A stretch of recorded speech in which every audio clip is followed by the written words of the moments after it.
క్వీరీ అని ఖచ్చితంగా కోడ్లో రాయాలి. ఓకేనా? ఓకేనా? ఇప్పుడు ఏంటి ఇంపోర్ట్ పాండాస్ పీడీ అని మనం ఇంపోర్ట్ చేసుకున్నాం. తర్వాత మనం ఫైల్ని రీడ్ చేయాలి. ఫస్ట్ మనం ఏం చేసినట్టు డేటా క్లీన్ చేయాలన్నా, డేటా ఎక్స్ట్రాక్ట్ చేయాలన్నా, ఎక్స్ట్రాక్షన్, క్లీనింగ్, మ్యానిపులేషన్ అంటే ఏంటో కదా, జస్ట్ డిలీట్ చేయడం, అప్డేట్ చేయడం, ఆర్ ఏదైనా డేటా యాడ్ చేయాలనుకుంటే యాడ్ చేయడం, ఇలాంటి ఆపరేషన్స్ అన్నిటిని డేటా క్లీనింగ్ అని, డేటా మ్యానిపులేషన్ అని, డేటా ఎక్స్ట్రాక్షన్ అని అంటారు.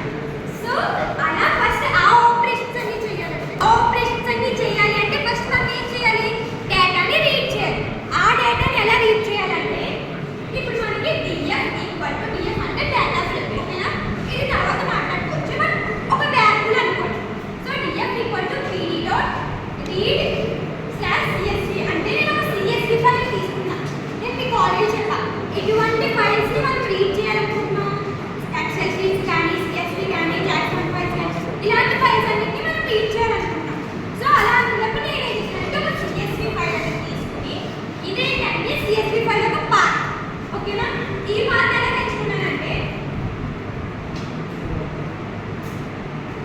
ఓకే అప్పుడు ఈ csv ఫైల్ పార్ట్ ఎలా అంటే మన లోకల్ ఫైల్స్ లో csv ఫైల్ ఉంది ఆర్ ఎక్సెల్ షీట్ ఫైల్ ఉంది.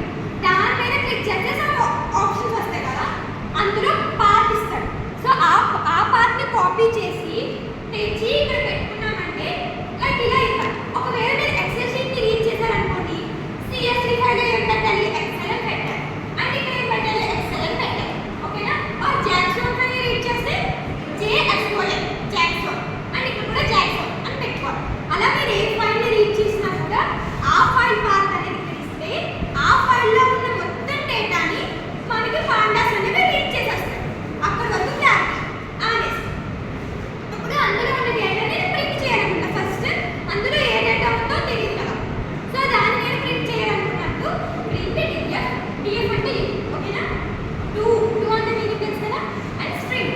లైక్ ఇప్పుడు నేను డేటా అంటే నార్మల్ న్యూమరికల్ గానే ఉంది, బట్ నేను ఇక్కడ మరి ఇచ్చా స్ట్రింగ్ అని ఇచ్చా.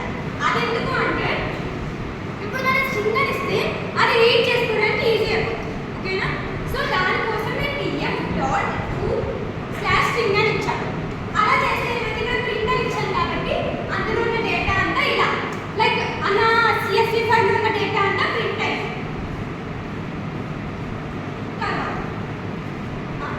ఇప్పటి వరకు ఏంటి పాండాస్ అంటే ఏంటి? పాండాస్ అంటే ఒక ఓపెన్ సోర్స్ లైబ్రరీ, అండ్ అది దేని మీద యూజ్ చేస్తాం? Data cleaning. దేని మీద యూజ్ చేస్తాం? csv files, excel sheets, Jackson files, and database queries. తెలుసా? డేటాబేస్ క్వీరీస్ అంటే మనం ఒక డేటాబేస్ యూజ్ చేస్తున్నప్పుడు ఆ డేటాబేస్ లో ఒక సమ్ డేటా స్టోర్ చేస్తాం కదా, ఆ డేటాని మనం ఒక క్వీరీ ఇచ్చి, అంటే లైక్ క్వీరీ అంటే ఏదో జస్ట్ ఒక రిక్వెస్ట్ పంపించి ఆ డేటాని యాక్సెస్ చేసుకుంటాం. అలాంటివి కూడా మనకి పాండాస్ లో యూజ్ చేసుకోవచ్చు. అంటే పాండాస్ దాని మీద కూడా వర్క్ అవుతుంది. ఓకేనా? సో ఇది. సో తర్వాత దీంట్లో ఏమనుకున్నాం మనం? మొత్తం 3 టైప్స్ ఉంటాయి అనుకున్నాం. ఒకటేంటి? Series, data frames, and indexing. So first series అంటే ఏంటి? It is a single dimensional array. మీకు డైమెన్షనల్ అరేస్ తెలుసు కదా. సో సింగిల్ డైమెన్షనల్ అంటే ఏంటి? మనం ఒక లిస్ట్ కానీ ఒక సమ్ ఆఫ్ డేటా కానీ ఇచ్చినప్పుడు దానికి ఇండెక్సింగ్ వాల్యూస్ ఒక సింగిల్ డైమెన్షన్ ని ఫామ్ చేస్తుంది. సో దాన్ని మనం సిరీస్ అంటాం. అండ్ ఇక్కడ నేను ఏం తీసుకున్నా? ఫస్ట్ ఒక లిస్ట్ తీసుకున్నాం. డేటా అని చెప్పి ఒక లిస్ట్ తీసుకుని సిరీస్ అని పెట్టి దానికి pd.series అంటే ఇక్కడ మెన్షన్ చేశాం అది సిరీస్ లో ఉంది అని, ఆర్ సిరీస్ లో ఉండాలి అని. అప్పుడు ప్రింట్ సిరీస్ చేస్తే మనకి ఇండెక్సింగ్ వాల్యూస్ అండ్ ఇది డేటా వచ్చింది. అంటే ఇది ఎలా ఉంది? సింగిల్ డైమెన్షనల్ అరే ఎలా ఉంది కదా.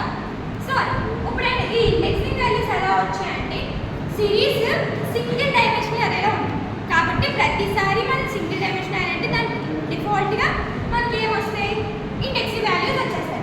అండ్ ఇక్కడ డేటా టైప్ అనమాట. అంటే లైక్ నేను ఇచ్చిన డేటా ఎలా ఉంది అనేది ఇది డిఫాల్ట్గానే చెప్పేస్తాను. మనం సపరేట్గా ఏమో అడగక్కర్లేదు. లైక్ దాని డేటా టైప్ ఏంటి అనేది అడగక్కర్లేదు. జస్ట్ డిఫాల్ట్గా అది ఇందులో ఉందో